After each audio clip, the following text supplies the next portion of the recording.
Shalom Aleichem, and welcome to Breslev Web Seminar, Parshat Terumah. Parshat Terumah is the Parsha that speaks about building the Mishkan, the tabernacle, or the sanctuary that they had in the desert. The Torah gave us, the Jews, a means of rectification after we made the golden calf, right? We were slated for annihilation. After all, the Torah says, do not serve idols. If you do, I will destroy you. So the Jews served idols then, and yet Hashem did not destroy us. Instead, Moshe prayed to Hashem, and he was able to effect forgiveness. The Jews said, how will we know that the forgiveness went into effect? It says, you will build a sanctuary and you will see God's presence display itself upon that sanctuary. You build the sanctuary, God will be there. That's what the Parshat Terumah, it tells us all the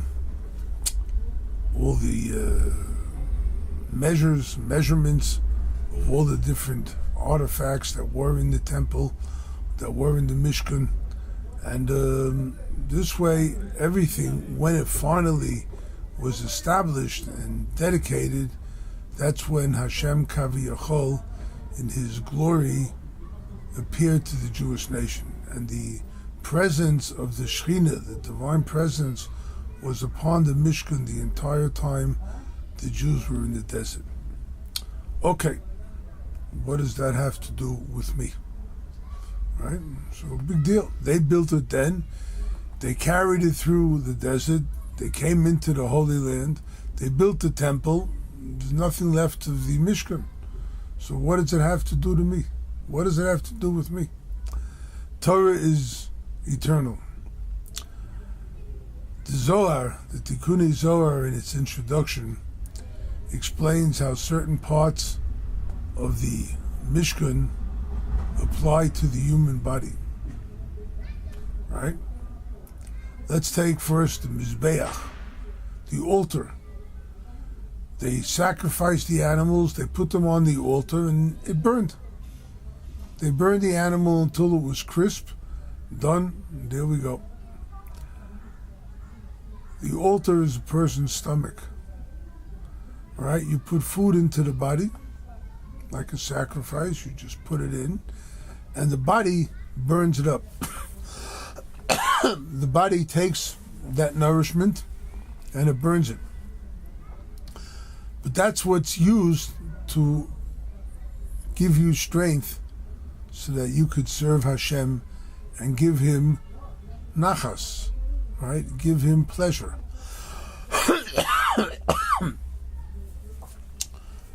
The Orion, the ark,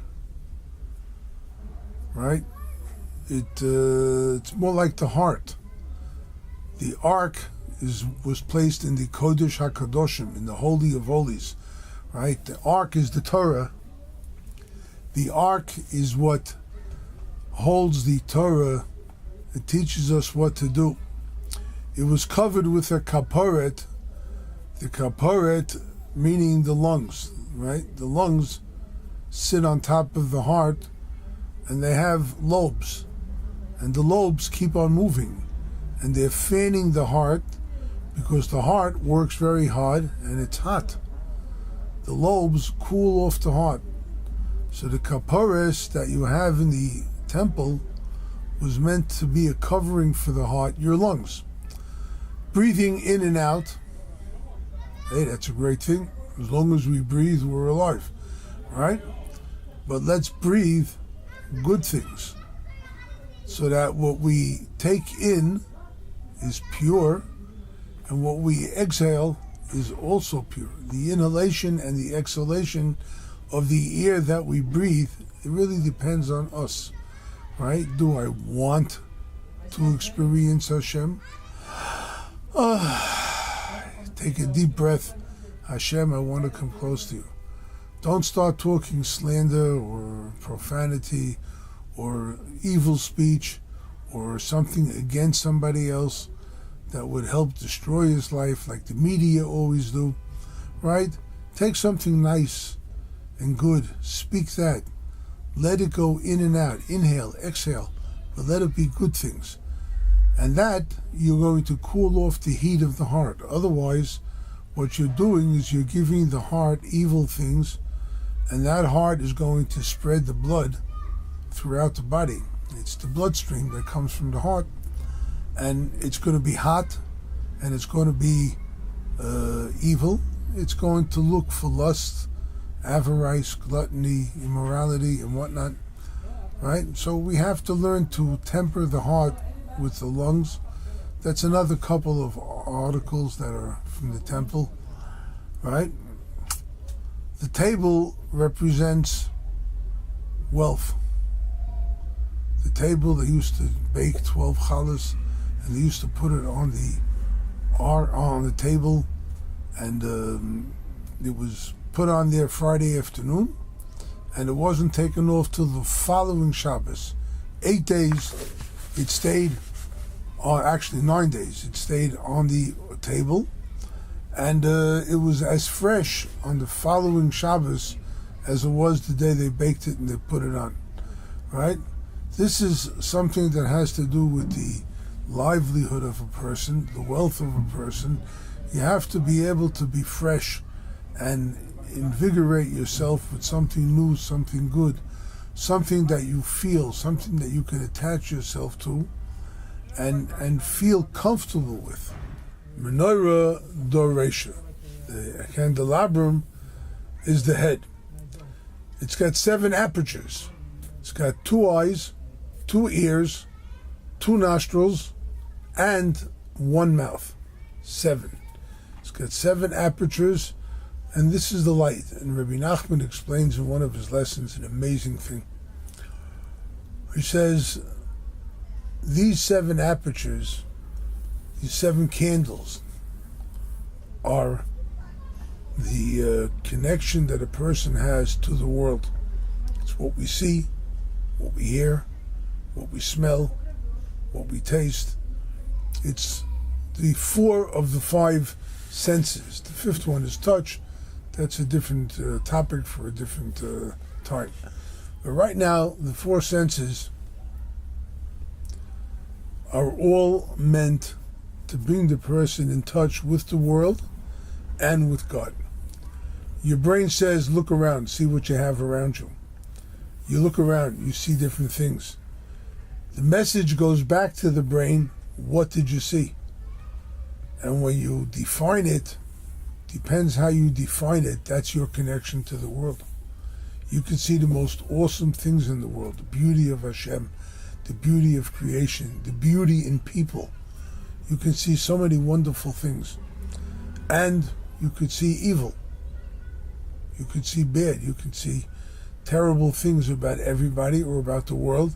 And God forbid, when you get the reverse message, you're actually slandering God. Same thing with hearing. You can hear the most wonderful messages from what people say, right? Not everything they say is pleasant. Not everything. I had a hearing test not long ago, and I failed. All right? I'm at the age where I have to get hearing aids. Okay. So, whatever the story might be, right, the doctor says to me, you could get away with it, but right, it's getting a little bit too difficult. Do you want hearing aids or not? And I told him, and he's a very serious guy, very really does he smile. But I said to him, I'm not sure I want to hear everything that people say to me. And he went like, he had to cover his mouth to hide his laughter and whatnot. Because not everything we hear is pleasant. And yet, whatever you hear, you can take it as a message from Hashem. Why did you specifically hear this specific message and whatnot? And turn it into something that will help you recognize Hashem. So, you put your ears to the ground, so to speak. You open up your ears, you open up your mind. That's what you're doing. You're opening up your mind to receive messages. And what you hear is what's going to eventually come out from your mouth. Because you're going to reply somehow, somewhere. You may remain silent for a while, but somehow something is going to happen from your messaging. Same thing with smell. Did you ever say it doesn't smell right? Did you ever say that? Something doesn't smell right. What do you mean it doesn't smell right? Right? It's an expression. But as much as it's an expression, it's true. You have 2 nostrils, 2 eyes, 2 ears, one to see the good, hear the good, smell the good, and one to reject what is bad, what is malodorous. So you have to learn to use it that way.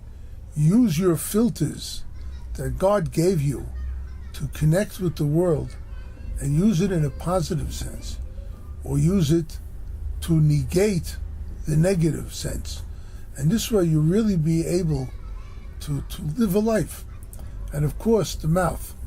Interesting, the Talmud Yerushalmi says, Reb Shimon ben Yochai said, why wasn't man created with 2 mouths? He says, the head, there's 7 apertures, 2 eyes, 2 ears, 2 nostrils.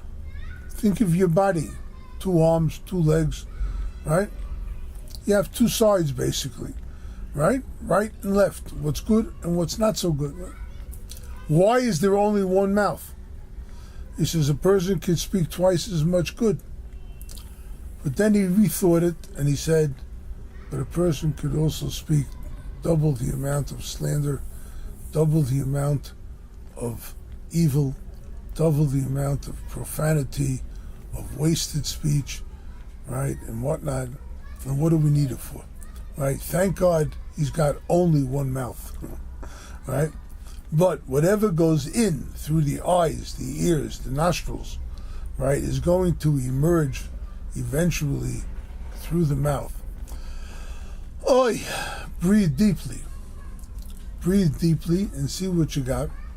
And when you breathe deeply, you'll be able to breathe in good and breathe out bad. Exhale that which is no good. I mean, that's what the lungs are for, right? They take in the fresh oxygen.